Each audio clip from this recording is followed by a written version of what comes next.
What do you got? Hi, I have a rifle that I was looking to sell today. Okay, can I pick it up? Yes, please, go ahead. Well, it's a musket, it's not a rifle. Oh, good to know. The difference is a rifle has grooves in the barrel, a musket doesn't. Oh, But I've never seen anything like this. There's some weird mechanism on the bottom for something.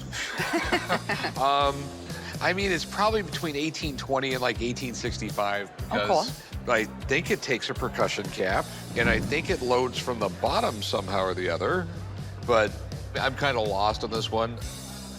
What I can tell you, it's definitely European. In Europe, they had a lot stricter controls, even like a couple hundred years ago on gun makers. They all had to be parts of guilds, and the governments had to test the barrels and everything else like that. So we have a proof mark from some European country, but I don't see a manufacturer on it anywhere. So where did you get this thing? my grandfather has collected firearms for many, many years, and he passed in the early 90s, and we've been downsizing his collections. It didn't have any paperwork or like... We did not find anything, no. Because if I was gonna leave this to one of my kids, I would give them a note of what it is because it was so weird. How much do you want for it? Really hoping for 2,000. That's kind of our bottom line. Okay, maybe. Okay. I don't know. I mean, you know, fortunately, I have my gun guy here. Oh, good. That can help us out with it because I have never seen anything remotely like this. All right, let me go find Alex. I'll be right back. Yeah, sounds great. Hello. Hi. Alex. Hi, Nice to meet Casey. you. I mean, it's seriously like Sam Colt and Salvador Dali dropped acid made this thing. Do you mind if I pick it up? Please, go ahead. This is funky. It is sort of an upside-down gun.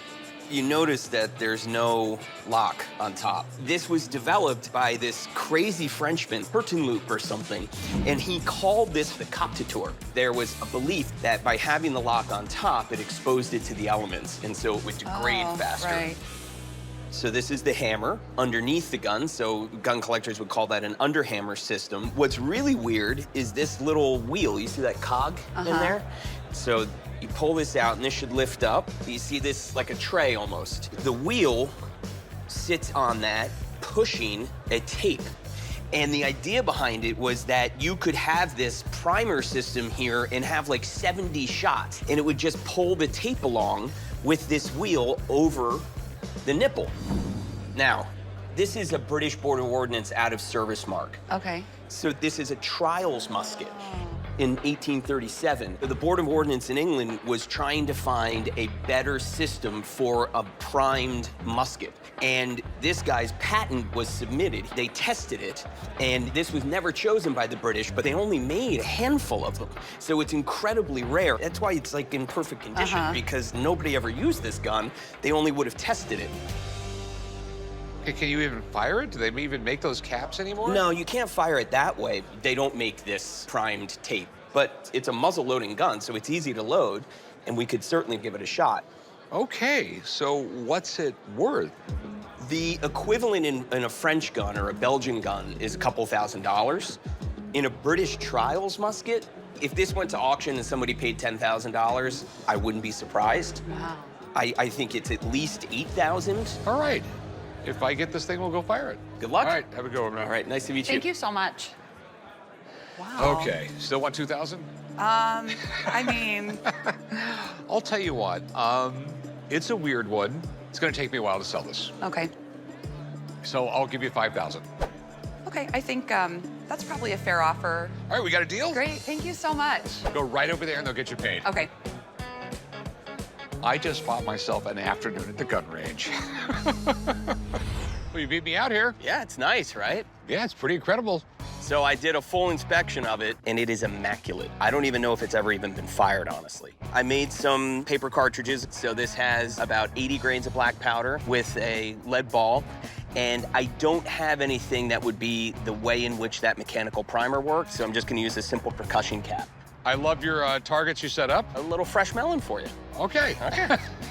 If I hit it, then we can have a snack. All right, let's see if this thing shoots. All right. Just like they did back in the old days. Just like they did it back in the old days. All right, got my ears in. All right, I'm gonna put the percussion cap on it. To do that, I gotta pull the lever out, pull the hammer back, and now I'll put the cap on it. Okay. All right.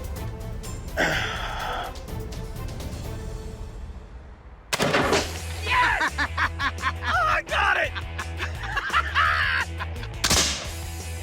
Oh, it tore it to pieces. I mean, that was fantastic.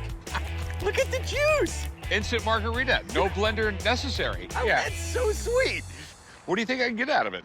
It's hard to compare because it's an experimental gun, so there's really no other one like it. But because it was made specifically for the trials in 1837 in England, if it were mine, I would want $10,000 for it.